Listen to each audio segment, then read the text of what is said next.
Alors, on va continuer dans le médiatiquement incorrect. Vous avez tous entendu la presse parler de climatologue. Ça n'existe pas.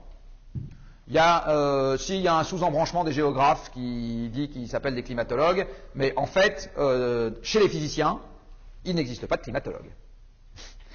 Il existe des tas de spécialités, toutes ayant un domaine d'investigation bien particulier, et toute la difficulté de cette affaire, c'est que la science, qui n'est qu'une juxtaposition de spécialistes, a besoin, dans ce domaine-là, de mettre tous les spécialistes autour de la table pour arriver à une vision d'ensemble d'un phénomène ou d'un processus dans lequel chacun détient une petite partie de la vérité.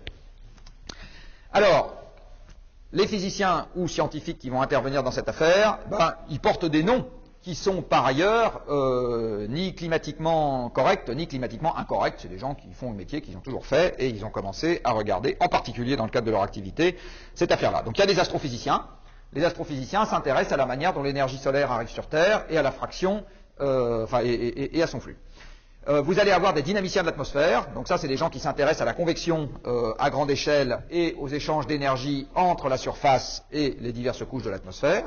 Vous allez avoir besoin de chimistes de l'atmosphère, qu'on appelle aussi des aérologues, dont il y avait un éminent représentant, le regretté Gérard Mégy, pas très loin d'ici, à Jussieu, qui est quelqu'un qui a joué un rôle absolument majeur dans la compréhension de la diminution de l'ozone stratosphérique, et qui est malheureusement décédé il y a quelques années.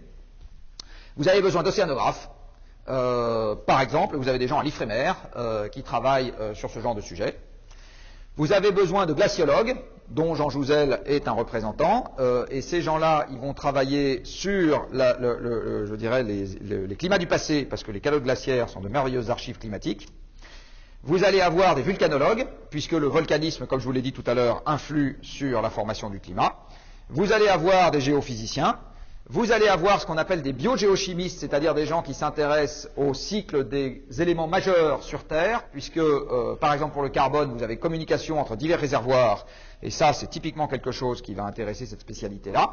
Vous avez besoin de biologistes parce que la végétation est couplée au système climatique, on verra ça tout à l'heure. Et vous avez maintenant besoin de gens qui sont capables de raconter des choses sur la manière dont vont se comporter les hommes, puisque les hommes sont devenus un agent climatique, en forçant eux aussi le système. Donc vous voyez qu'il n'existe pas de climatologue, au sens où il y aurait une spécialité qui serait capable de maîtriser toutes les connaissances scientifiques qui sont nécessaires pour avoir une vue d'ensemble sur le phénomène. Ça ne vous empêche pas, par contre, comme ingénieur, d'avoir cette vue d'ensemble en allant chercher sur étagère les résultats produits par toutes ces disciplines scientifiques.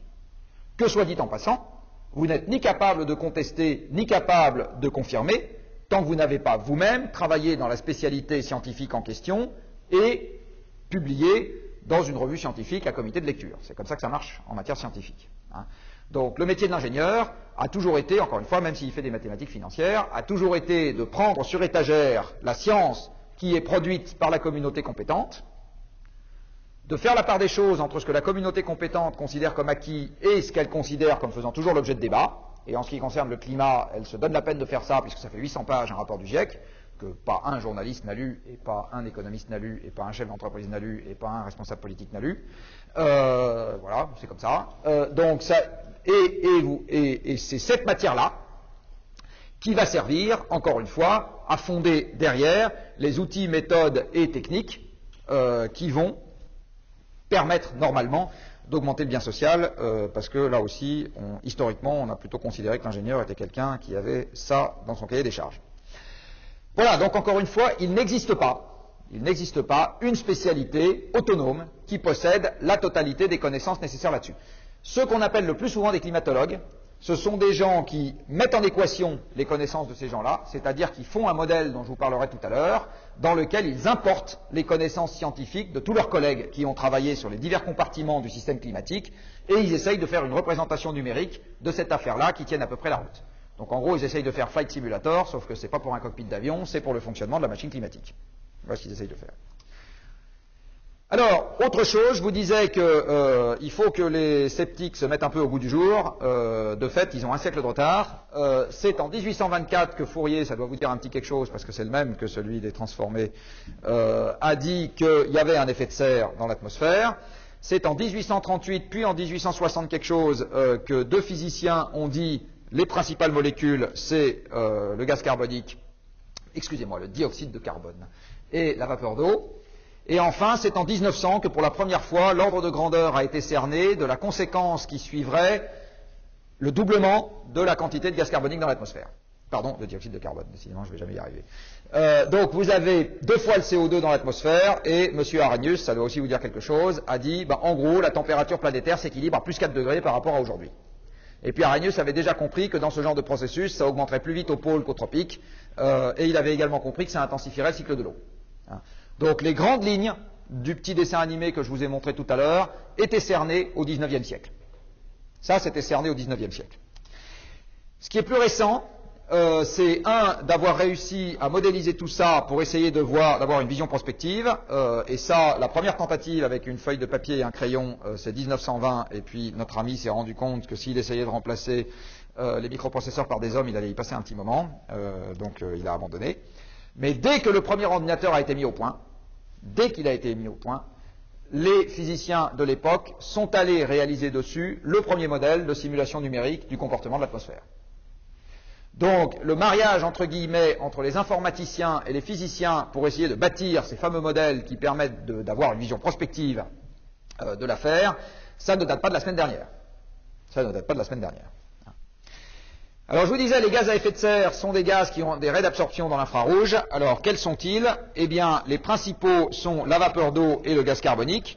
Ensuite, vous allez trouver par ordre d'importance le méthane, le protoxyde d'azote, des halocarbures et l'ozone. Alors, dans cette affaire-là, tous ces gaz ont un cycle naturel, sauf ceux-là, dont quelques espèces sont présentes de manière naturelle dans l'atmosphère, mais l'essentiel des espèces qu'on va trouver aujourd'hui sont des créations humaines.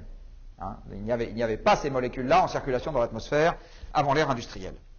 Je vais revenir sur ces divers gaz. Alors, je vous disais tout à l'heure qu'on n'avait pas le monopole de l'effet de serre. Non seulement on l'a pas, mais on a un concurrent qui nous enfonce, mais alors d'une manière absolument spectaculaire, qui est Vénus. Vénus a une température de surface de l'ordre de 400 degrés, un peu plus, 400, 420, 450. Les points d'échantillonnage étant ce qu'ils sont, je ne suis pas sûr que quelqu'un sache ça au dixième de degré près. La différence avec la planète, qui a une température de surface moyenne de l'ordre de 15 degrés. Alors, une moyenne, c'est quoi? C'est comme je vous le disais la dernière fois, une double moyenne, en fait, géographique et temporelle. Donc, c'est une intégrale double sur l'année et sur la surface terrestre. Eh bien, la différence de moyenne entre Vénus et la Terre n'est pas due pour l'essentiel à la plus grande proximité de Vénus du Soleil. Ça, toutes choses égales par ailleurs, et en faisant une approximation avec le rayonnement du corps noir, vous arrivez au résultat que ça augmenterait la température terrestre d'à peu près 30 degrés de mettre la Terre sur l'orbite de Vénus. Et la différence avec les 400 degrés qui sont pour de vrai, c'est la quantité de CO2 que vous avez dans l'atmosphère vénusienne. L'atmosphère vénusienne comporte à peu près 95% de CO2, et du coup, au lieu d'avoir 40 ou 50 degrés à la surface de Vénus, vous avez 400 degrés quelque chose. C'est juste ça, la différence. Il est assez vraisemblable que l'atmosphère primitive de la Terre ressemblait beaucoup à celle de Vénus, et au fil des années, on a eu affaire à la première pollution d'envergure à cause des bactéries qui ont séquestré le CO2 présent dans l'atmosphère en le transformant en calcaire, pour l'essentiel, et pour une mais vraiment micro-part, en kérogène et en pétrole, comme je vous ai expliqué ça la dernière fois. La quantité de gaz à effet de serre présent dans l'atmosphère, on est aujourd'hui capable, et quand je dis on, il s'agit des disciplines scientifiques dont je vous ai parlé tout à l'heure, c'est-à-dire des glaciologues et des aérologues, capables d'en cerner l'évolution sur des échelles de temps très longues.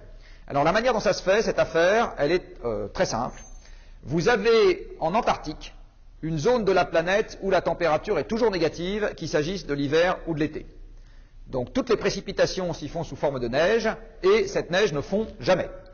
Et ce qui se passe, c'est que les précipitations qui ont lieu année après année finissent par se tasser sous leur propre poids, ou plus exactement, les précipitations qui ont lieu sous forme de neige l'année N, prennent le poids au bout de quelques siècles de quelques mètres ou quelques dizaines de mètres de neige qui sont tombés par-dessus, et en l'espace de quelques siècles, cette neige va donc progressivement se tasser et finir par se transformer en glace sous l'effet de la pression.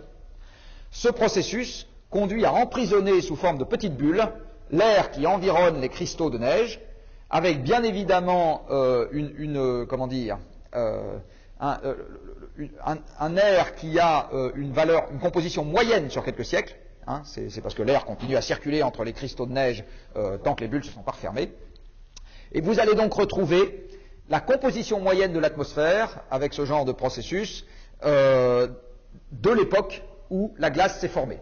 Donc vous allez faire des trous en Antarctique en forant jusqu'à quelques kilomètres de profondeur, et vous êtes capable de retracer la composition atmosphérique pour les espèces qui sont chimiquement stables une fois enfermées dans la bulle, ce qui est le cas du CO2, sur des périodes de temps extrêmement longues. Actuellement, il y a des informations qui sont publiées jusqu'à il y a 800 000 ans, 700 et quelques milliers d'années, dans lesquelles, du reste, les Européens en général et les Français en particulier jouent un rôle de premier plan.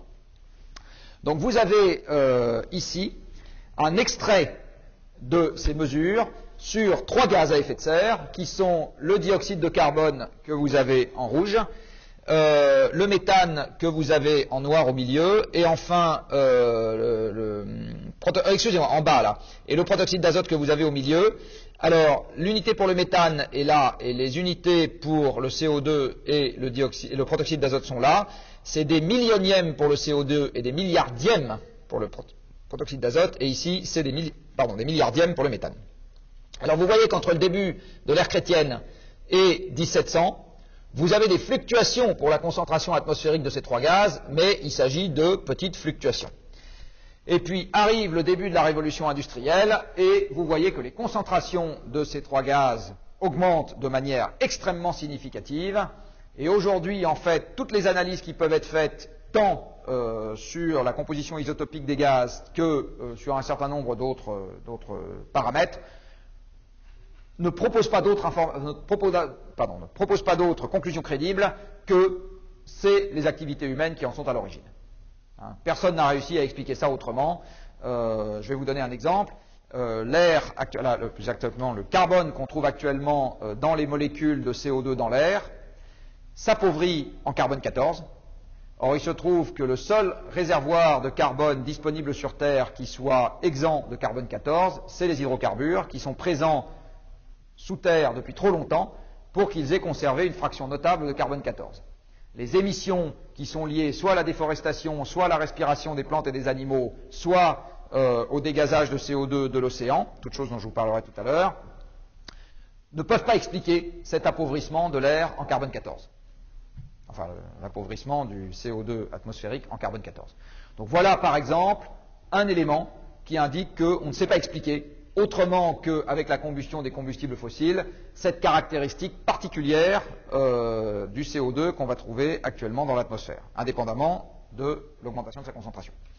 Donc vous avez aujourd'hui consensus sur le fait que ce sont bien les activités humaines qui sont à l'origine de cette évolution.